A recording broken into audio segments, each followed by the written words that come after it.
بسم اللہ الرحمن الرحیم۔ اس بار ہمارے پروگرام کا بہت ہی حساس موضوع ہے، اور یہ ایک ایسا موضوع ہے جو قوم اپنی آنکھوں سے دیکھ رہی ہے، محسوس کر رہی ہے۔ بہت سے لوگ کھل کر بول بھی رہے ہیں، لیکن اس کے باوجود بھی جواب تشنگی میں ہی آتا ہے۔ یہ موضوع ہے پاکستان میں ووٹ کیوں اور کیسے چوری ہوتا ہے۔ یہ ایک ایسا سوال ہے جس کا جواب سب جانتے بھی ہیں اور کھل کر اظہار بھی نہیں کرتے۔ اس سوال کے بارے میں مزید گفتگو کرنے سے قبل ہم تاریخ کے اوراق سے ابھی کچھ عرصہ قبل نظر دوڑاتے ہیں تو معلوم ہوتا ہے کہ عمران خان نے 2018 میں جب اقتدار سنبھالا تو انہوں نے 3 بڑے کام کیے تھے، جس میں ایک نیب قانون میں ترامیم لائی گئی تھی تاکہ احتساب کا گھیرا حقیقی لٹیروں کے خلاف مزید سخت ہو، اور دوسرا بڑا کام اوورسیز پاکستانیوں کو ووٹ دینے کا حق تھا، کیونکہ یہی وہ لوگ ہیں جو پاکستان میں معاشی ضروریات کو پورا کرنے میں ایک کلیدی کردار ادا کرتے ہیں، اور جب ان کا اپنے ملک پر اعتماد بحال ہوگا تو وہ اپنی سیونگ زیادہ سے زیادہ پاکستانی بینکوں میں کریں گے۔ ملک میں خطیر زر مبادلہ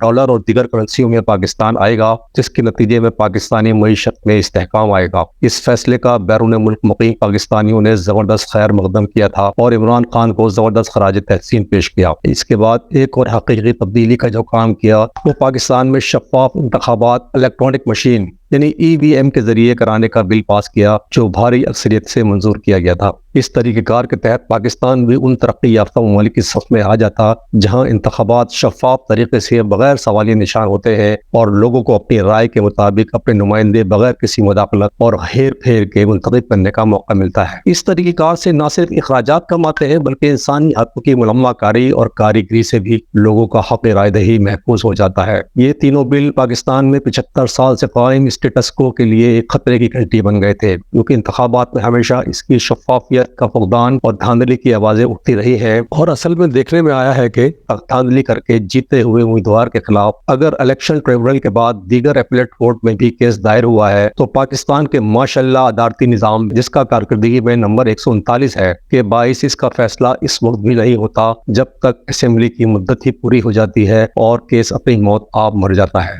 بہرکیف 2021 میں عمران خان کی حکومت کو ایک طے شدہ منصوبہ بندی کے تحت ہٹایا گیا، اور پاکستان کی تاریخ میں پہلی بار عدم اعتماد کی تحریک میں وزیر اعظم کو ڈی سیٹ کر کے اتحادیوں نے حکومت سنبھال لی۔ پورے ملک کی سیاسی جماعتیں مدارک کی ڈگڈگی پر ایک شخص کے خلاف اکٹھی ہو گئیں اور ساجد کی ایسٹ انڈیا کے وزیر اعظم شہباز شریف منتخب ہوئے۔ اس حکومت نے ابھی اپنے مسندِ اقتدار سنبھالنے کا سانس بھی نہیں لیا تھا کہ آنن فانن ان تینوں بلوں کو ٹھکانے لگا دیا گیا۔ نیب قوانین میں اس درجے کی ترامیم کی گئی کہ احتساب کے اس واچ ڈاگ کے دانت نکال دیے گئے۔ ان ترامیم کا فائدہ صرف اور صرف سیاستدانوں اور کرپٹ افراد نے اٹھایا، اور کھربوں روپے کی کرپشن میں ملوث سیاسی اشرافیہ اور افسر شاہی نے اپنے کیسز ختم کرا لیے۔ یہ تو بھلا ہو اس وقت کے چیف جسٹس عطا بندیال کا کہ انہوں نے ان ترامیم کو خلاف قانون قرار دے کر دوبارہ سے کیسز کو بحال کرنے کا حکم دیا، لیکن ابھی تک یہ کیسز مکمل طور پر نہیں کھل سکے ہیں، اور پاکستانی بیوروکریسی اپنے سیاسی افواہوں کے اشارے پر اس کا ریکارڈ غائب کر کے انہیں نیب کورٹ سے باعزت بری کروا رہی ہے، جس کی مثال شریف خاندان کی راتوں رات بریت کے فیصلے، جس میں زیادہ تر ریکارڈ کی عدم دستیابی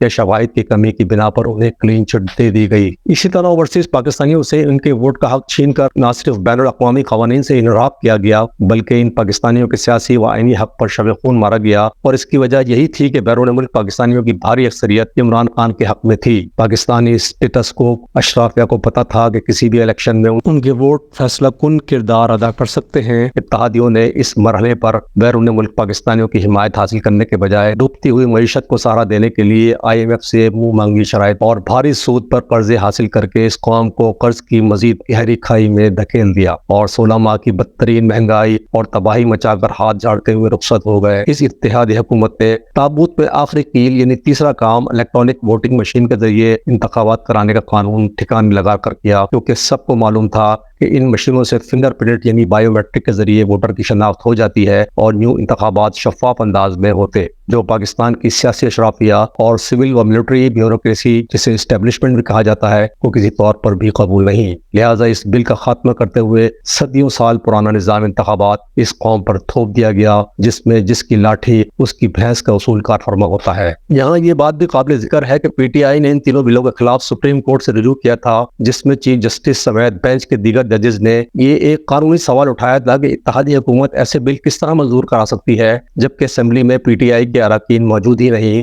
واضح رہے کہ اتحادی حکومت آنے کے بعد عمران خان نے اپنی جماعت کے ساتھ پارلیمنٹ کا بائیکاٹ کر دیا تھا اور بعد ازاں انہیں استعفے بھی دے دیے تھے، لیکن ایک ادھوری اور نامکمل پارلیمنٹ کیسے اراکین اسمبلی کی کثیر تعداد میں غیر حاضری پر ایسے اہم بل منظور کروا کے انہیں قوم پر مسلط کر سکتی ہے؟ لیکن پاکستان میں تو ایسا ہی ہوتا ہے، جسے پیا چاہے وہی سہاگن۔ اتحادی حکومت نے جو اقتدار میں کمپرومائز ایگریمنٹ کے تحت معرض وجود میں آئی تھی، یہ تینوں کام کر کے الیکشن 2024 میں اس کی پوری قیمت وصول کر لی، اور اب 8 فروری 2024 کو ہونے والے انتخابات کے نتائج اس پروگرام کی 13 فروری کو ہونے والی ریکارڈنگ یعنی 4 دن بعد بھی مکمل پیش نہیں کیے گئے ہیں، اور ان 5 دنوں میں میڈیا کے چینلز گواہ ہیں کہ کس طرح ایک جیتے ہوئے امیدوار کو راتوں رات ہروا کر ہارے ہوئے امیدوار کو جتوا دیا گیا۔ اس کھلی دھاندلی اور نتائج کو روکنے اور اس میں مبینہ ہیر پھیر کرنے پر امریکہ، برطانیہ اور یورپی یونین نے بھی اپنی ناپسندیدگی اور تشویش کا اظہار کیا اور مطالبہ کیا کہ عوام کے مینڈیٹ کا احترام کیا جائے، نہ کہ اندرونی سازشیں کر کے اپنے من پسند لوگوں کو قوم پر مسلط کیا جائے۔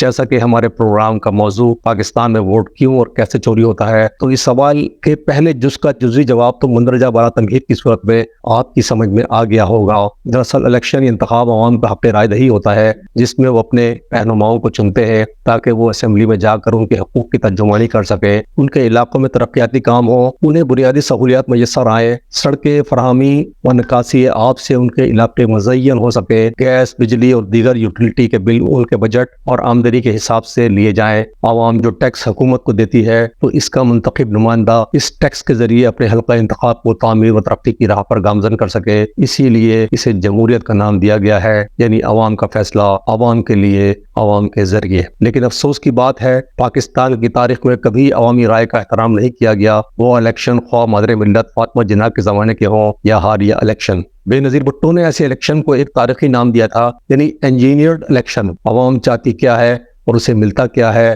حالیہ الیکشن کا بھی تقابلی جائزہ لیا جائے تو معلوم ہوتا ہے اسکور بورڈ پر درج ذیل نتائج رد و بدل اور انجینئرنگ کی ایک اعلیٰ مثال کی غمازی کرتے ہیں، جس پر سوشل میڈیا پر ایک بہترین پوسٹ اس کا حقیقی نقشہ پیش کرتی ہے، جس میں کہا گیا ہے کہ جنرل الیکشن 2024 کا ٹیسٹ 5ویں دن میں داخل۔ پہلا دن پی ٹی آئی 189 یعنی 179، نون لیگ 35۔ دوسرے دن رزلٹ یہ تھا P T I 136، known league 57۔ تیسرے دن یہ رزلٹ تھا P T I 96، known league 78۔ چوتھے دن اب یہ رزلٹ پی ٹی آئی 93 اور نون لیگ 79 پر آ گیا، اور آج 5 روز گزرنے کے بعد بھی الیکشن کمیشن سرکاری اور حتمی نتائج جاری کرنے میں ناکام رہا ہے، جو اس ادارے کی ناکامی کا منہ بولتا ثبوت ہے۔ اب ہم آتے ہیں کہ انتخابی نتائج کیسے تبدیل ہوتے ہیں، تو اس کا طریقہ کار یہ ہے کہ جب تمام پولنگ اسٹیشن میں ووٹنگ کا مرحلہ مکمل ہو جاتا ہے تو تمام سیاسی جماعتوں اور امیدواروں کے پولنگ ایجنٹس کی موجودگی میں ایک فارم 45 مرتب کیا جاتا ہے، جس میں ہر پولنگ اسٹیشن میں کاسٹ ہونے والے ووٹوں کی تعداد ہوتی ہے، یعنی کس کس امیدوار کو کتنے ووٹ کاسٹ کیے گئے۔ In form per election commission کا نمائندہ دستخط کر کے اس کی کاپیاں تمام امیدواروں کے پولنگ ایجنٹس کے حوالے کر دیتا ہے۔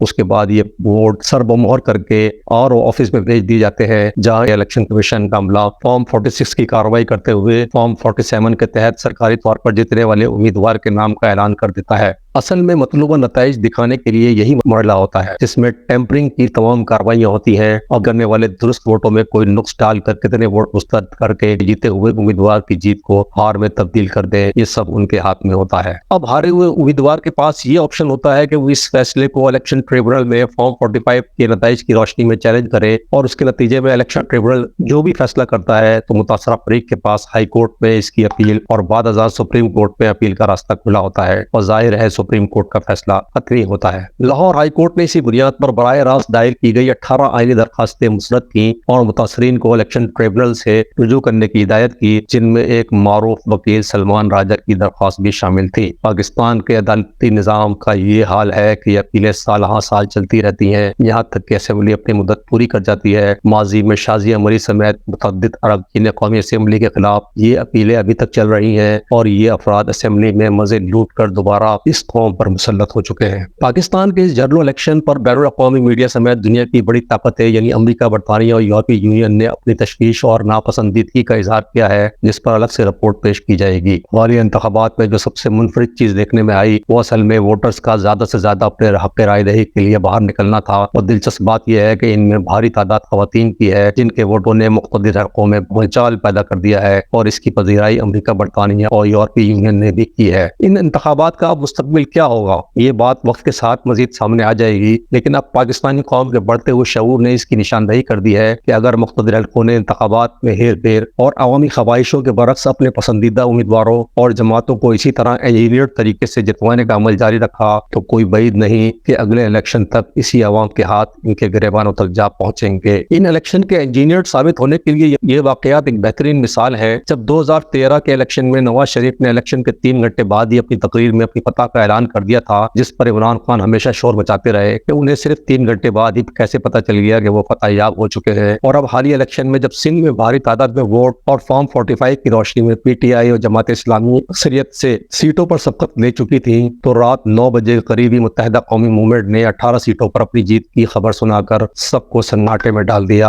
اور لوگوں نے ان کی بات کو دیوانے کا خواب قرار دے کر نظر انداز کر دیا۔ لیکن 2 دن کے اندر ہی MPM پاکستان کی 17 سیٹوں نے ثابت کر دیا کہ پاکستان میں انتخابات کے نتائج کا مروجہ طریقہ کار اپنایا گیا اور اپنے پسندیدہ امیدواروں کو پہلے ہی سے خبر سنا کر انہیں ان کی غلامی اور تابعداری کا تحفہ دے دیا گیا۔ یہاں قابل ذکر بات پاکستان میں الیکشن کو مانیٹر کرنے والا ادارہ فافن یعنی fair and free election network نے اپنی چونکا دینے والی رپورٹ پیش کر کے پاکستان سمیت دنیا بھر کی آنکھیں کھول دی ہے۔ فافن کی رپورٹ کے مطابق ملک بھر میں 16 لاکھ ووٹ مسترد ہوئے اور صرف ملتان میں ہی 1.25 لاکھ سے زائد ووٹ مسترد ہوئے۔ یہ ووٹ زیادہ تر ان حلقوں میں مسترد ہوئے جہاں سے پی پی اور نون لیگ کے امیدواروں کو جتوایا گیا۔ فافن کے مطابق حالیہ الیکشن میں مسترد ووٹوں کی تعداد 16 لاکھ سے زائد ہے اور کل پاکستان میں جو رجسٹرڈ ووٹ ہے ان کی تعداد 12 کروڑ 80 لاکھ کے قریب ہے، جن میں سے اس الیکشن میں جو ووٹ پول ہوئے ہیں وہ 6 کروڑ کے لگ بھگ ہے۔ ان میں سے 16 لاکھ ووٹ مسترد ہوئے ہیں اور ان کی بڑی تعداد 25 حلقوں سے مسترد کی گئی ہے اور 25 حلقوں میں سے جو 23 حلقے ہیں وہ پنجاب میں ہے اور ان میں سے جو 14 سیٹیں ہیں وہاں مسلم لیگ کے امیدواروں کو کامیاب کروایا گیا ہے اور 5 سیٹیں پیپلز پارٹی کی ہیں اور ان 5 سیٹوں میں 2 سیٹیں باپ بیٹے یعنی ایک سابق وزیر اعظم یوسف رضا گیلانی اور ان کے بیٹے جو پی ٹی آئی کی حمایت یافتہ مہر بانو قریشی سے جیتے ہیں